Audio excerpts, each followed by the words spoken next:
पादप रोगों का सबसे उत्तरदायी कारक कौन है? तो इसका कौन सा आंसर होगा?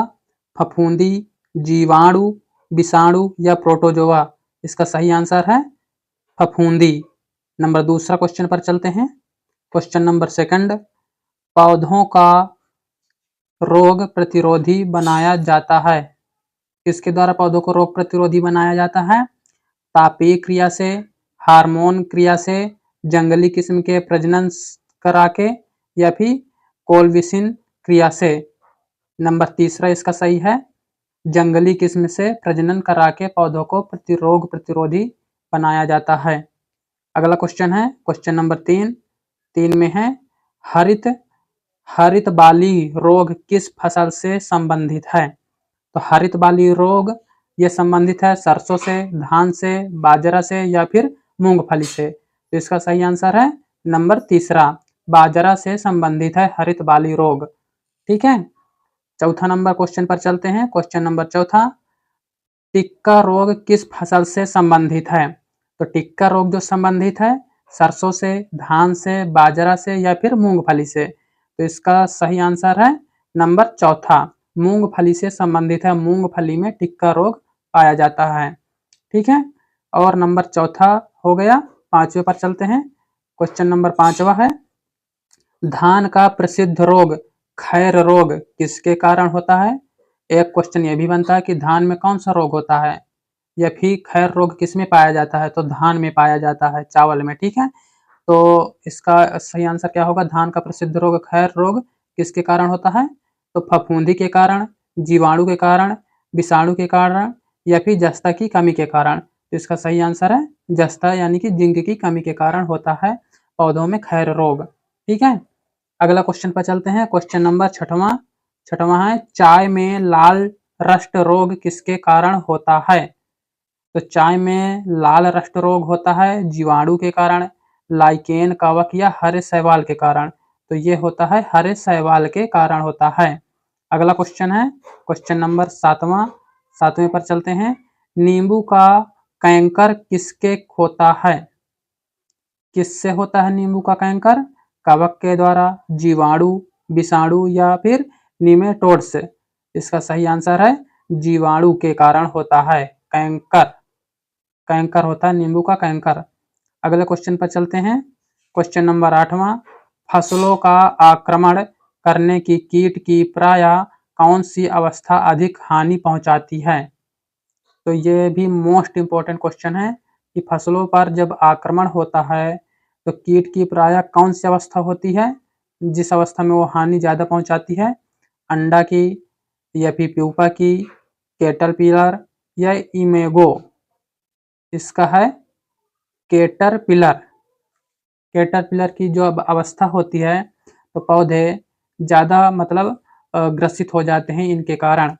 ठीक है, फसलें ज़्यादा खराब हो जाती हैं। मिलीबग किस फसल से संबंधित है? मिलीबग जो संबंधित है किससे है? बैगन से, आम से, गेहूं से, सरसों से। बैगन होगा शायद, नहीं बैगन नहीं है, इसका सही आंसर है सरसों। सरसों में मिलीबग नाम का कीड़ा पाया जाता है, ये भी संबंधित है। आप इस क्वेश्चन को नोट कर लीजिएगा। अगला क्वेश्चन है क्वेश्चन नंबर 10, पौधे का आर्द्र पत्तन रोग किसके कारण होता है? तो पौधों का आर्द्र पत्तन रोग किसके कारण? इसका जो सही आंसर है ए नंबर, पिथियम डिबेरियनम, इसके कारण होता है। क्वेश्चन नंबर 11 है, अग्निरज्जा रोग किसके संबंधित है? तो किससे संबंधित है अग्निरज्जा रोग? ये है सेब से संबंधित है। अगर क्वेश्चन आता है सेब में कौन सा रोग पाया जाता है तो अग्निरज्जा। ठीक है, अग्निरज्जा रोग पाया जाता है। अगला क्वेश्चन है क्वेश्चन नंबर 12, गन्ने का लाल सड़ांध किसके कारण बनती है? जो गन्ने में लाल लाल जो सड़ा जो रहता है ना, हल्का हल्का, तो किसके कारण बनता है ये रोग? ये बनता है, पहला नंबर है क्वेश्चन, कोलेटोट्राइकम फैलकेटम के कारण। ठीक है, अगला क्वेश्चन है क्वेश्चन नंबर 13, मूंगफली में होने वाले टिक्का रोग के लिए उत्तरदायी कवक है? कौन उत्तरदायी कवक है?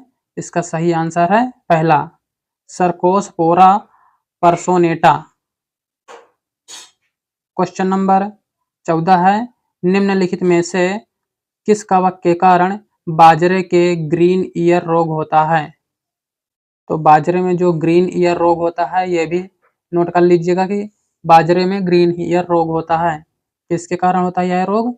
यह होता है स्केले रोस्पोरा ग्रेमिकोला, इसके कारण होता है। अगला क्वेश्चन है क्वेश्चन नंबर 15, आलू में होने वाले उत्तरभावी अंगमारी रोग के लिए उत्तरदायी कवक है? सर्कोस्पोरा परसोनेटा, या फिर दूसरा होगा, तीसरा होगा, या फिर चौथा इसका आंसर? तो इसका है फाइटो इन्फेस्टेंस, इन्फेस्टेंस है इसका आंसर। अगला क्वेश्चन है क्वेश्चन नंबर है 16, सिट्रस कैंसर, सिट्रस कैंकर है क्या है? जो पहले हमने बताया था सिट्रस कैंसर किसमें पाया जाता है, तो ये है नींबू वाला है। ठीक है, नींबू का एक रोग है सिट्रस कैंकर, तीसरा इसका सही आंसर है। क्वेश्चन नंबर चलते हैं 17 पर। 17 नंबर क्वेश्चन है, निम्नलिखित में से कौन कवक जनित पादप रोग नहीं है? कौन कवक पादप जनित रोग नहीं है? मूंगफली का टीका, गन्ने का लाल सड़न, बाजरा के ग्रीन ईयर, या तंबाकू का मोजैक? तो ये जो कवक वाला है इसका सही आंसर क्या होगा? तंबाकू का मोजैक रोग, ये पादप कवक नहीं है, पादप रोग नहीं है। ठीक है, अगला क्वेश्चन है क्वेश्चन नंबर 18 है, रिंग रोग या फिर रिंग डिसीज के नाम से जाना जाता है, क्या जाना जाता है? सैथिल रोग, मोजैक रोग, बंकी टॉप, या वाट रोग? इसका सही आंसर क्या है? नंबर पहला, सैथिल रोग जाना जाता है। क्वेश्चन नंबर 19 पर चलते हैं। 19 क्वेश्चन है, आलू में ब्लैक हार्ट का कारण कौन है? जो आलू होता है हमारा जिसमें काला काला हो जाता है, वो खाने में या मतलब पकता भी नहीं है, पकाने में खाने में भी कड़वाहट रहता, अच्छा नहीं लगता। किसके कारण होता है? तांबे की कमी के कारण, पोटेशियम की कमी के कारण, ऑक्सीजन की, या फिर बोरोन की? इसका सही आंसर है ऑक्सीजन की कमी के कारण हो जाता है। तो इसलिए जब भी आप आलू की फसलें बोए तो उसमें पर्याप्त ऑक्सीजन जाने दें। ठीक है, क्वेश्चन नंबर लास्ट है 20वां, निम्नलिखित में से कौन सा एक सही सुमेलित नहीं है? धान, हरित बाल, बाजरा, अर्गट, मटर, पाउडरी, गिलड्रस ड्रयू, चना, उल्टा उल, उकल्टा उकटा बिल? इसका सही आंसर है ए, धान हरित बाल।